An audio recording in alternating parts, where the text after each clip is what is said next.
Good morning, ladies and gentlemen. It's a great pleasure and profound honor for me to welcome Aung San Suu Kyi. When I was visiting Myanmar a few months ago, she welcomed me very kindly to her home, residence in Yangon. At that time, we discussed the possibility of her visiting the United Nations. I invited her to visit United Nations. In fact, she was staff of the United Nations, and I would like to welcome home. And her commitment for peace and security, human rights is well known worldwide. She is now a global symbol of human rights.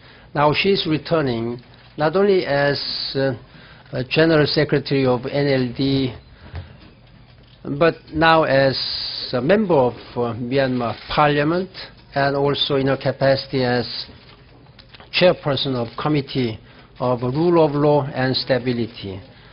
This is quite important, and in that regard, she can continue to help Myanmar people and many other people around the world who may be experiencing same hardships and abuse of human rights like herself and Myanmar people have been enduring.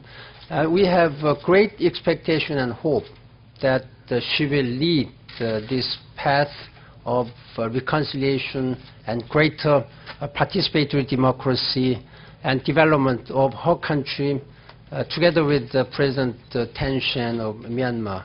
And in that regard, I pay my great tribute to President Thein Sein and to Aung San Suu Kyi. They have been working together down the path of this reconciliation and political stability and democracy, human rights. And I really count on her continuing support. I'm also grateful for her participation in Global Education First initiative, which I'm going to do it on Wednesday, September 26. We discussed a lot how United Nations and Myanmar government and herself as now a political leader can work together for democratization. And as you may remember, when I was visiting, I had a good discussion with the President Thein Sein, and we agreed on 6 points to help Myanmar government. All these are on track, including normalization of the United Nations activities, UNDP, UN country team there, and helping the first ever in 30 years the census of population and housings, and also helping this country to eliminate these drugs and socio-economic development, etc. This will be our continuing priority to work with the Myanmar government. In that, we count on Aung San Suu Kyi's continuing commitment and leadership. And we have a great expectation on your leadership, and I really thank you, and let us work together for your country's democratization and many other countries and people who may look to you, to your leadership and vision. Thank you very much. Thank you. Am I supposed to say anything? I don't have very much to say, except that I don't recognize the place. I'm told that this wasn't here when I was working at the United Nations, but I'm very, very glad to be back, and I'd be very happy to take any questions that you have. Okay, first question, Edie, followed by Mag. Edith Lederer from the Associated Press.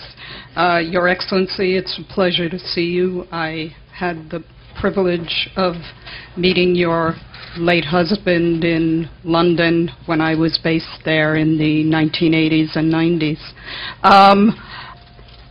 You have become a worldwide symbol of your country, and I wonder how you are balancing this with the new government that is has put your country on the path to democracy, especially with the President himself coming here to the United Nations.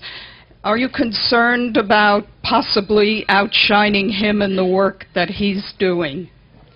I don't think we should think about this in terms of personalities. I think we should think about it as a common goal.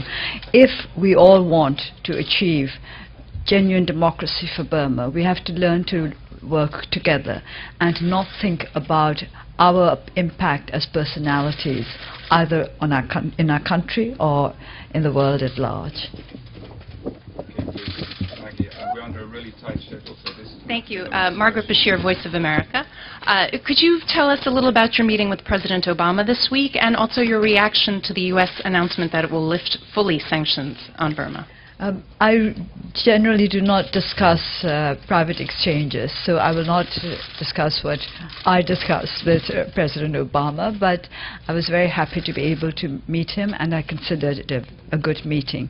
And I am happy that sanctions are now been lifted, because as I have been saying rather ad nauseum, it is time now that the Burmese people took responsibility for the democratization of the country.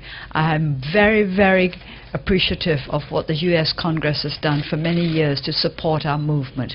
But now we have to try to work on our own, of course, with the continuing support and help of friends. Okay, thank you very much. I think we have to... Say again? Can I ask a Burmese media? One question. Yeah. So, Minglawa Dawn San Suu Kyi. I'm Coach Cho from the BBC Burmese service. So, as a Nationally for Democracy Party's chairwoman, so I have two questions for you. The first one is today is International Peace Day, and the Secretary General also gave a speech in this morning's ceremony. So, as a 1991 Nobel Peace Laureate as yourself, so what is coincidence you are here? So, what do you feel for that? As a Nobel laureate? And then second question... No, I think we are allowed only one question, so I'll answer the one question. With regard to peace, I think peace begins in the hearts of people. So if we want peace, we've got to remove hatred. There can be no peace with hatred. Only without hatred can we achieve peace. So if you want peace, you've got to try to do your best in every way possible to remove hatred from the hearts of human beings. Thank you very much. Thank you. Thank you. Thank you very much.